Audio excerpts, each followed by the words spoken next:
Reporter TV office ആക്രമിച്ച കേസിലെ പ്രതിയായ യൂത്ത് കോൺഗ്രസ് നേതാവിന് പരസ്യ പിന്തുണയുമായി കോൺഗ്രസ്. ഒന്നാം പ്രതി മിഥുൻ മോഹനെ അറസ്റ്റ് ചെയ്തതിൽ പ്രതിഷേധിച്ച് തമ്പാനൂർ പോലീസ് സ്റ്റേഷനിലേക്ക് ഇപ്പോൾ മാർച്ച് നടത്തുകയാണ് കോൺഗ്രസ് പ്രവർത്തകർ. യൂത്ത് കോൺഗ്രസ് KSU പ്രവർത്തകരുടെ നേതൃത്വത്തിലാണ് പ്രതിഷേധം. മിഥുൻ മോഹന് പാർട്ടി സംരക്ഷണം ഒരുക്കുമെന്ന് നേതാക്കൾ പറയുന്നു. റഹീസ് റഷീദ് വിവരങ്ങളായി.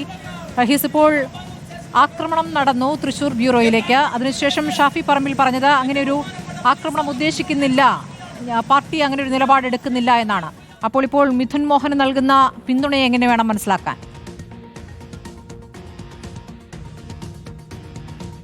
സ്മൃതി, അതാണ് കോൺഗ്രസിനകത്തെ പല ആളുകളും ഈ ആക്രമണത്തെ എതിർക്കുന്ന, അത് ശരിയല്ല എന്ന നിലപാട് ഷാഫി പറമ്പിൽ പോലും ക്യാമറയ്ക്ക് മുമ്പിൽ എടുത്ത ഒരു സാഹചര്യമുണ്ട്. അതിനിടയിലാണ് മിഥുൻ മോഹന് പരസ്യമായ പിന്തുണ കൊടുത്ത് തിരുവനന്തപുരത്തെ ഒരുപറ്റം കോൺഗ്രസ്, യൂത്ത് കോൺഗ്രസ്, KSU പ്രവർത്തകരുടെ പ്രതിഷേധ മാർച്ച് നമ്മൾ ഈ നിൽക്കുന്ന തമ്പാനൂർ റെയിൽവേ സ്റ്റേഷന് തൊട്ട് സമീപത്ത് വെച്ച്, തമ്പാനൂർ പോലീസ് സ്റ്റേഷനിലേക്ക് വരുന്ന വഴിയിൽ വെച്ച് ഈ മാർച്ച് തടഞ്ഞിട്ടുണ്ട്. ഇതിൽ അറിയപ്പെടുന്ന നേതാക്കളുണ്ടോ?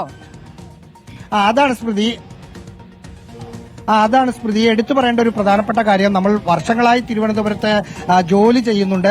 തിരുവനന്തപുരത്ത് കുറെ വർഷങ്ങളായിട്ട് ഞാൻ ജോലി ചെയ്യുന്നുണ്ട്. പക്ഷേ യൂത്ത് കോൺഗ്രസിന്റെയോ KSUവിന്റെയോ സാധാരണഗതിയിലുള്ള ഒരു സമരത്തിൽ പങ്കെടുക്കുന്ന ആളുകളിൽ രണ്ടോ മൂന്നോ പേരെ മാത്രമാണ് നമുക്ക് കാണാൻ പറ്റുന്നത്. ഇപ്പോൾ സംസാരിക്കുന്നത് എനിക്ക് തോന്നുന്നു വയനാട് ജില്ലയിലെ ഒരു ബ്ലോക്ക് പഞ്ചായത്ത് മെമ്പറായ പഴയ KSUവിന്റെ ഒരു നേതാവായ ജംഷീറാണ് സംസാരിച്ചുകൊണ്ട് ഇരിക്കുന്നത്. ആ ജംഷീറാണ് ഉദ്ഘാടനം ചെയ്യുന്നത് എന്ന് ജഷീർ പള്ളിയിലാണ് ഉദ്ഘാടനം ചെയ്തതെന്ന് മനസ്സിലാക്കുന്നു. ഒപ്പം അദ്ദേഹത്തിന്റെ ഒപ്പം നിൽക്കുന്ന ആ ആൾ തിരുവനന്തപുരത്ത് തന്നെയുള്ള ആളാണ്. കോൺഗ്രസിലെ സാധാരണഗതിയിൽ KPCCയിലൊക്കെ കാണാം. മറ്റ് ഒരു യൂത്ത് കോൺഗ്രസിന്റെ നേതാവുണ്ട്. K സുധാകരനൊപ്പം ഒക്കെ എല്ലാ കാലത്തും നടക്കുന്ന ഒരാളാണ്. പക്ഷെ ബാക്കി നിൽക്കുന്ന ആരെയും ഇതുവരെ നമ്മൾ തിരുവനന്തപുരത്ത് യൂത്ത് കോൺഗ്രസിന്റെയോ KSUവിന്റെയോ ഒന്നും പരിപാടിയിൽ കാണാത്ത കുറച്ച് പിള്ളേരാണ്. ശരി, അതാണ് പ്രതിഷേധത്തിന്റെ സ്വഭാവം. ഞാൻ